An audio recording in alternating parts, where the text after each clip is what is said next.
ಇನ್ನು ಸದನದಲ್ಲಿ Ranya gold smuggling ಪ್ರಕರಣ ಪ್ರತಿಧ್ವನಿಸ್ತಾ ಇದೆ. ರನ್ಯಾ ಸ್ಮಗ್ಲಿಂಗ್ ಕೇಸ್ನಲ್ಲಿ ಸಚಿವರ ಹೆಸರು ಬರ್ತಾ ಇದೆ ಅನ್ನುವಂಥದ್ದನ್ನ ಬಿಜೆಪಿ ಪದೇ ಪದೇ ಮೆನ್ಷನ್ ಮಾಡ್ತಾನೆ ಇದೆ. ಆರ್ ಅಶೋಕ್ ಕೂಡ ಮಾತಾಡಿದ್ದಾರೆ. ರನ್ಯಾ ಸ್ಮಗ್ಲಿಂಗ್ ಕೇಸ್ನಲ್ಲಿ ಸಚಿವರ ಹೆಸರು ಬರ್ತಾ ಇದೆ, ಮಂತ್ರಿಗಳು ಯಾರಿದ್ದಾರೋ ಅವ್ರ ಮೇಲೆ ಕ್ರಮ ಆಗಲಿ ಮೊದಲು ಅಂತ ಹೇಳಿ ವಿಧಾನಸಭೆಯಲ್ಲಿ ವಿಪಕ್ಷ ನಾಯಕ ಆರ್ ಅಶೋಕ್ ಆಗ್ರಹಿಸಿದ್ದಾರೆ.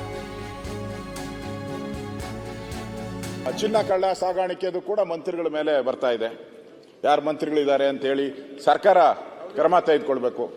ಅದ್ರ ಬಗ್ಗೆನೂ ಏನು ಕ್ಲಾರಿಫಿಕೇಶನ್ ಇಲ್ಲ, ಯಾರು ಅದ್ರ ಬಗ್ಗೆ ಚಕಾರನೂ ಎತ್ತುತ್ತಾ ಇಲ್ಲ. ಚಿನ್ನ ಕಳ್ಳ ಸಾಗಾಣಿಕೆದು ಕೂಡ ಮಂತ್ರಿಗಳ ಮೇಲೆ ಬರ್ತಾ ಇದೆ. ಯಾರು ಮಂತ್ರಿಗಳಿದ್ದಾರೆ ಅಂತ ಹೇಳಿ ಸರ್ಕಾರ ಕ್ರಮ ತೆಗೆದುಕೊಳ್ಬೇಕು. ಅದ್ರ ಬಗ್ಗೆನೂ ಏನು ಕ್ಲಾರಿಫಿಕೇಶನ್ ಇಲ್ಲ, ಯಾರು ಅದ್ರ ಬಗ್ಗೆ ಚಕಾರನೂ ಎತ್ತುತ್ತಾ ಇಲ್ಲ. ಚಿನ್ನ ಕಳ್ಳ ಸಾಗಾಣಿಕೆದು ಕೂಡ ಇನ್ನು ರನ್ಯಾ ರಾವ್ಗೆ ಪ್ರೋಟೋಕಾಲ್ ನೀಡಿದಂತಹ ಒಂದು ವಿಚಾರ, ಇದಕ್ಕೆ ಸಂಬಂಧಪಟ್ಟಂತೆ ಪ್ರೋಟೋಕಾಲ್ ಉಲ್ಲಂಘನೆಯ ತನಿಖಾ ವರದಿ ಈಗಾಗಲೇ ಸಿದ್ಧವಾಗಿದೆ. ಇವತ್ತು ಅಥವಾ ನಾಳೆ ಈ ವರದಿಯನ್ನ ಸಲ್ಲಿಕೆ ಮಾಡಲಾಗುತ್ತೆ. 10 ದಿನಗಳಲ್ಲಿ ವರದಿ ನೀಡಿ ಅಂತ ಹೇಳಿ ಸರ್ಕಾರ ಹೇಳಿತ್ತು. ಒಂದು ತನಿಖಾ ತಂಡವನ್ನು ಕೂಡ ರಚಿಸಿತ್ತು. SIT ಫಾರ್ಮ್ ಆಗಿತ್ತು. ಇದನ್ನ ತನಿಖೆ ಮಾಡೋದಕ್ಕೆ ಪ್ರೋಟೋಕಾಲ್ ತನಿಖೆಗೆ ರಚನೆಯಾಗಿದ್ದಂತಹ ತಂಡ ವರದಿಯನ್ನು ಸಿದ್ಧಪಡಿಸಿದೆ.